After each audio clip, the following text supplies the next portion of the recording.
I knew something was off when my intern called me from the stairwell, whispering like she was hiding from a bomb threat. They locked your access to the shared folders. Which ones? All of them. Legal, ops, even your own presentations. She sounded winded. Said she overheard Carter from procurement joke that I was officially radioactive. Said the Slack thread about my exit already had a custom emoji. A rat in heels. Funny thing, I hadn't resigned. Hadn't been fired. Hell, just delivered a keynote at their annual compliance retreat 3 days ago. The one where they all clapped too hard and too long after I closed with, "Compliance isn't paperwork. It's power, disguised as protocol." Turns out they believed that line more than I thought. I hung up, walked past the glass walls of their open-concept ego farm. My name, already missing from the lobby screen. Assistant's chair suspiciously filled by a man named Brennan who wouldn't make eye contact. No warning, no HR meeting, just surgical deletion. When I got back to my office, my building pass blinked red. I had to buzz the janitor just to grab my umbrella, the one I left behind because I trusted I'd be back Monday. The only thing untouched was the plant I forgot to water for a week. Even that looked confused. By evening, my LinkedIn was a war zone of passive-aggressive farewells, wishing her well on her next chapter. Grateful for the moments of collaboration. Transitions are growth in disguise. No context, no explanation, but buried deep in a private group message meant for board-only eyes and accidentally sent to my old work email, which someone forgot to deactivate. I found it. A single PDF. Subject, risk mitigation, external consultant face-out. I clicked, scrolled, froze, page 3. Bullet 5, Mercer to be quietly removed from all active projects. Blacklist from internal compliance, vendor pipeline. Initiate face-out language across departments by May 1. Today was April 30. They planned to erase me before my birthday. I stared at the screen as adrenaline pushed my coffee into panic. But beneath the sting, I smiled, because they'd blacklisted me from the industry. Without remembering, I write the damn rulebook they all pretend to follow. And somewhere in a file they never read was a clause with my initials, one they forgot to delete when they ghosted me. A clause that meant every single one of their regulatory certificates had an expiration date they couldn't outrun. And I was about to remind them. The first domino fell at 8:14 a.m. sharp, 2 days later. Junior auditor at Lexington Capital emailed their risk division in full panic. Urgent, our anti-fraud clearance was flagged as non-verified. Mercer Consulting no longer listed as a certifying body in our vendor profile. That one CC'd 5 execs, 2 of whom were already on thin ice for blowing ESG scores last quarter. Then came the calls, first from a compliance director who once made a joke about my shrill voice in a boardroom full of men who laughed like they hadn't built their careers on my PowerPoints. "Lena," he said, dragging out the vowels like we were friends. "There's been a little mix-up on our end. Nothing major. Just wondering if we could get a revised certificate for our ISO attestation." I let him talk, let him squirm, let him imply I'd somehow forgotten to click a box like I was still his assistant, not the woman whose initials were coded into the compliance templates of 22 Fortune 500s. When he finally shut up, I replied flatly, "I'm afraid Mercer Consulting has undergone internal restructuring. Your files are under review. I'll notify you if and when recertification becomes possible." Click. By noon, the panic was viral. Emails leaked. Internal chats got screen-capped. Someone forwarded me a Slack message from Greenmore Logistics where their legal head screamed in all caps, "Who the hell approved blacklisting the woman who literally signs our liability insurance confirmations?" Nobody had. That was the most delicious part. They'd all assumed someone else pulled the trigger. Cowards never check the barrel. They just pray the bullet lands somewhere safe. Meanwhile, my office buzzed like a casino. Mel, regulatory affairs bulldog and caffeine addict, had gone full scorched earth, auditing our entire client list with a vengeance usually reserved for ex-husbands. She kicked open my door holding 3 binders. "Do you want blood or humiliation first? Surprise me." She grinned. "Westbrook International. Falsified data in their DEI audit last year. You flagged it. They paid a bribe to get it buried. Prove it. Already forwarded to the ethics committee at the SEC." Just like that, the reckoning had begun. But here's the thing they didn't understand about me. I don't scream. I don't threaten. I write things down. I build legal fortresses out of bylaws and fine print. And when I burn someone, it's with the slow, polite fire of a candle melting through marble. I walked over to my office window, watched the towers where my former clients nervously sipped overpriced espresso while praying their internal risk didn't boil over. I thought blacklisting me would be clean. Silent, strategic, but what they'd actually done was hit send on their own self-destruct sequence, and they were only on step 1. By Friday, they were begging. Not in public, no, not yet. That would require the kind of spine these people only grow after lawsuits. But the private emails? Oh, they were delicious. Subject lines like, urgent clarification, request Mercer oversight role, seeking reinstatement options immediate from one woman to another. That last one came from Amanda Greeley, the same Harvard-branded gaslight in kitten heels, who once rolled her eyes mid-meeting and said, Lena, no offense, but compliance isn't a personality. Now she was forwarding me scanned copies of her personal calendar, flagged with Lena review written in pink pen like I was some kind of corporate fairy godmother. She signed off with, happy to grab lunch and reset. Reset? Honey, this isn't a router. This is your career. But I wasn't after lunch. I was after rot. Quiet, systemic, irreversible rot. The kind that starts in the foundation and chews up the wiring before anyone smells the smoke. So I didn't reply to Amanda. Instead, I called Trent Pharma, mid-level regulator with a grudge and a memory like a goddamn elephant. Back in 2018, Amanda had tanked his internal audit recommendations to land a consulting deal with her husband's firm. The paper trail was subtle, but not subtle enough. I had the emails. I had the timestamps. I had the whistleblower clause written, ironically, by Amanda herself. Trent, I said, I'm not asking for favors. I'm just handing you the keys to a very interesting door. He paused. And how deep does it go? Past your knees. Maybe to the neck. Click. By Sunday night, Amanda's name popped up on an anonymous Reddit thread for insider risk exposure in corporate ESG fraud. By Monday morning, she'd wiped her socials. By Tuesday, Greenmore had suspended 4 pending shipments across Europe due to a temporary compliance hold. And that was when they called. The same they who'd buried my name in a PDF like it was radioactive. Same ones who thought excluding me would give them a clean board and a stronger quarterly narrative. A man named Julian, CEO of Foresight Partners and part-time golf colonizer, left a voicemail that smelled like desperation and overpriced cologne. Lena, let's be civil. You and I both know you're too smart for this kind of vendetta. Let's realign. God, men like him love verbs that don't mean anything. I let it sit for 2 days, let him stew in the smell of his own decaying leverage. Then I sent back one line. Realignment begins with a public retraction and a wire transfer to Mercer Holdings for breach of Clause 7B. An hour later, he emailed, let's talk terms. But I wasn't interested in talking. I was interested in timing. Because what none of them realized, what not a single one of those empire-polishing frauds had considered, was that I hadn't even started the real damage yet. Came next, and it started with a birthday party. Mine, where the guest list was curated like a war room. The venue was a rooftop in Midtown, frosted glass bar, custom cocktails, everything black and silver like a wake for professionalism. On the surface, it was a party. Laughter, music, the kind of clinking glass ambience that makes bad men forget their prey. But this wasn't a celebration. This was the lighting of the fuse. Everyone on the invite list had one thing in common. They'd either underestimated me, owed me, or once tried to edge me out and failed. And now, they were all packed into one glittering box, sipping mezcal and pretending not to notice the wolves in the room. Even Julian showed up. Smiling too hard, sweating through a $4,000 suit, probably hoping he could charm his way back into certification territory before the Q2 reports hit the fan. Happy birthday, he said, handing me a box. I didn't open it. I just raised a brow. What's inside? A job offer or a subpoena? He laughed. I didn't. I let him sweat for 5 minutes before I turned to the mic. Thank you all for coming, I said, clinking a spoon against my glass.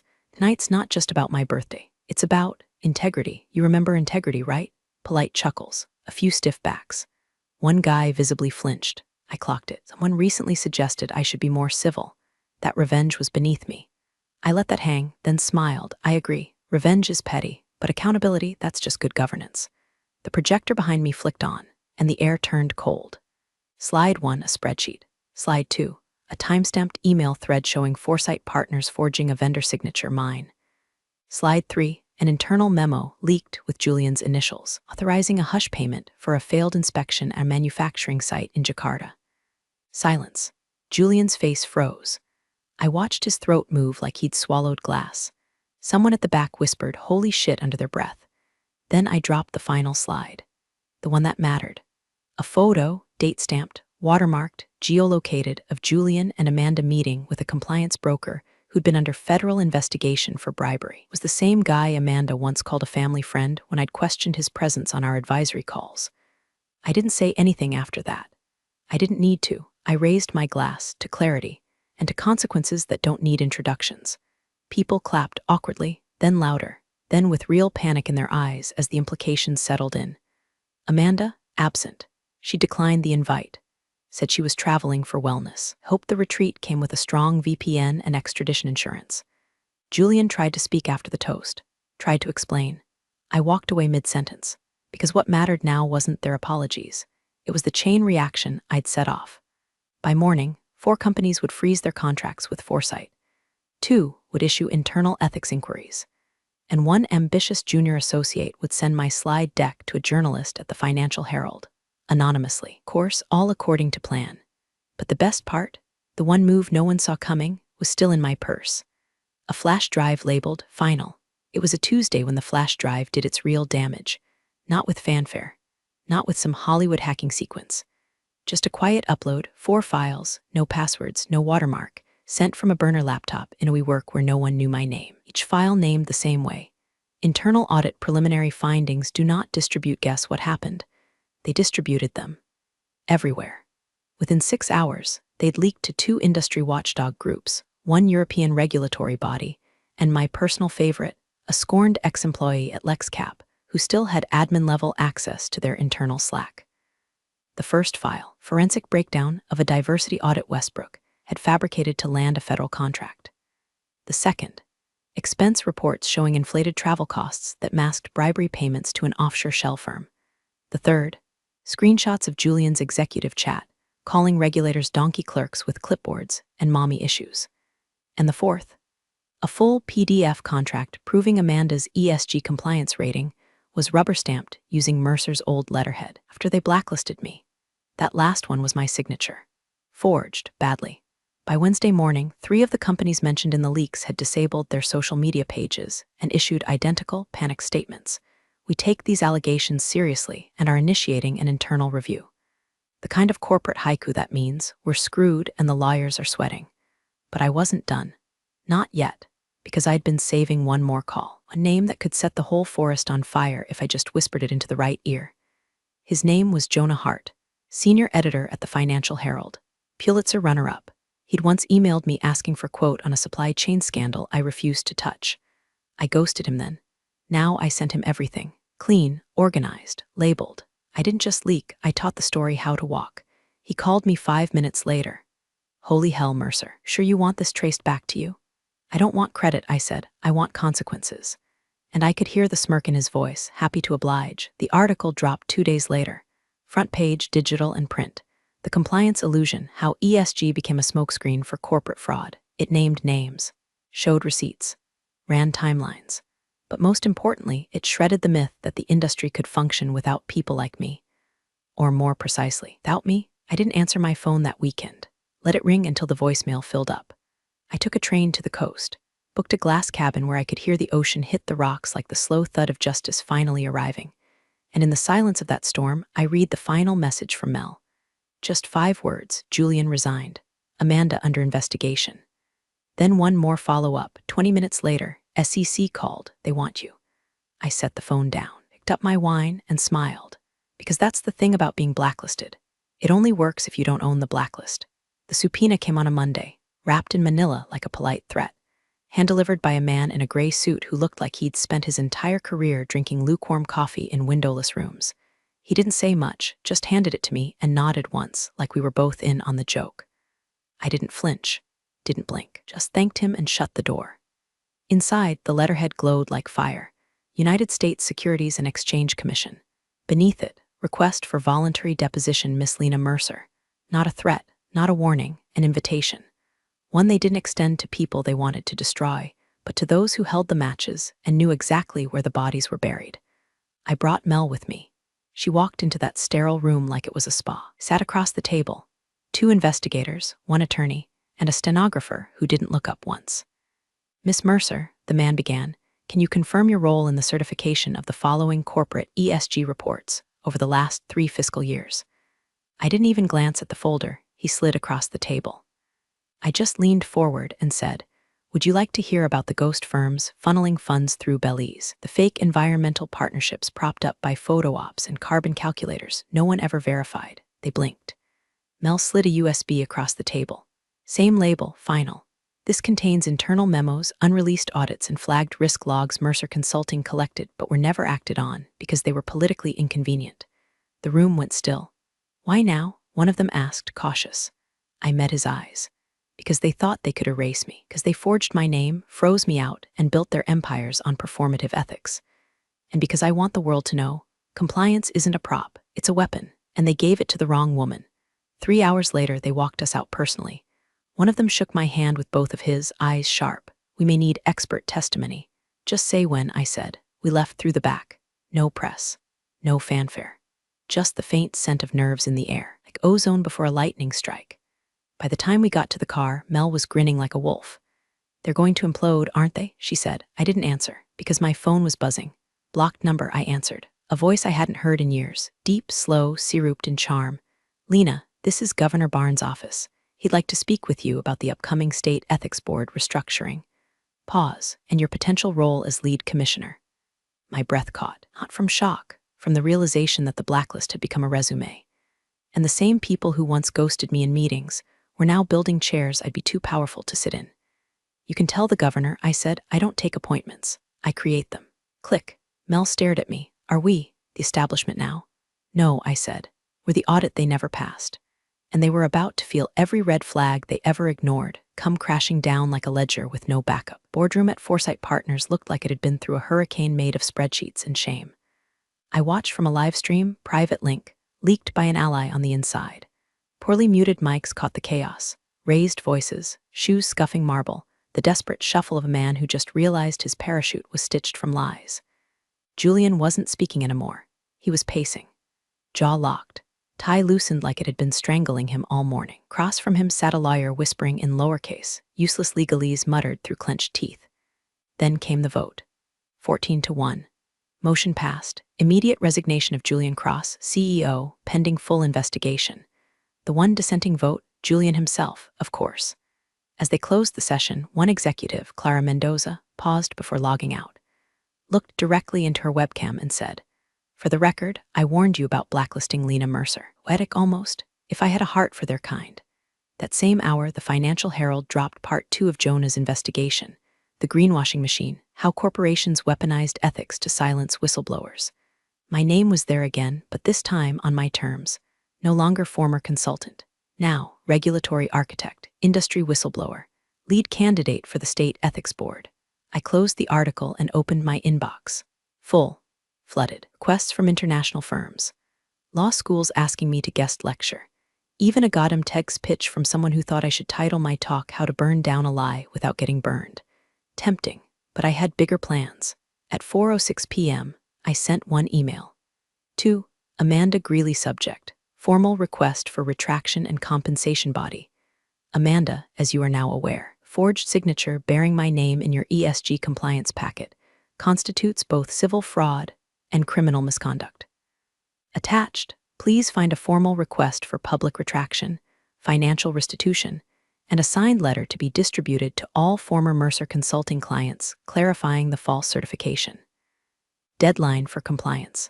72 hours. Failure to comply will result in escalated legal action and direct reporting to federal authorities. Warmest regards, Lena Mercer. No emojis. No PS. Just silence wrapped in legal threat. I didn't expect a reply. Which is why, when my phone dinged 20 minutes later with one line from Amanda, name your number, I knew the storm had finally passed the point of denial. She wasn't fighting anymore. She was negotiating surrender. Elle called 2 minutes later, breathless. She caved? Not yet, I said, but her grip's gone, and when a snake can't squeeze, all it has left is slither. I stared out the window of my office, my new office, in the high-rise they said I'd never enter again. The sun dipped below the skyline, painting the buildings gold and blood red. Poetic. But not the ending, not yet, because there was one final move left. The piece no one saw coming. One name that never appeared in the leaks, because I'd saved it. A name that tied it all together, and it was about to drop. The name I'd held back wasn't Julian, wasn't Amanda, wasn't even one of the hollowed-out CEOs still spinning apologies on LinkedIn like PR rosaries. It was Donovan Blake. You won't find him on most org charts. He's the man behind the curtain, the whisperer, the fixer, the risk solutions advisor whose consultancy lived in shadow. Never signed anything, never sent an email from a traceable server. But his fingerprints all over the rod. He orchestrated the blacklist, not because I was a threat to their reputations, but because I refused to play the offshore compliance game he ran like a silent casino. Every bribe sanitized, every certification laundered through third-party layers, until no one remembered who actually signed what. Except me. I'd archived everything.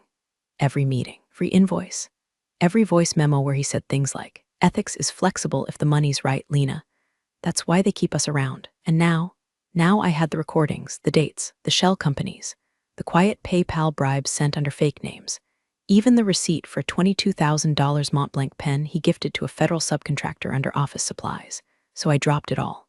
Not to the press, not to the SEC, but to his clients. Every single firm who'd used Donovan Blake's firm as a compliance intermediary received a curated file titled, "Proof of Complicity Failure to Disclose is Liability."